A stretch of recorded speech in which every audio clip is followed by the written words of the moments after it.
çıktı. Енді жайлап көбігін аламыз.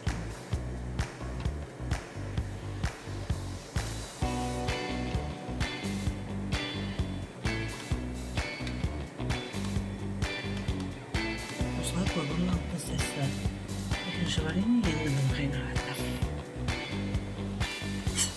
Мінекей. Қосағымыз жақсылап қайнады. Бетіндегі көбіктерін алу керекпіз.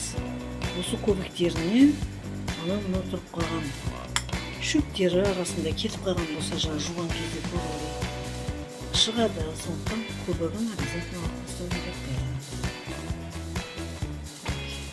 Жақсылап қайнады. Қазір көбігін алып қойайын да, алып қойсын өшіріп қоямын. Мына екінші қазанда қайнап шығып жатыр.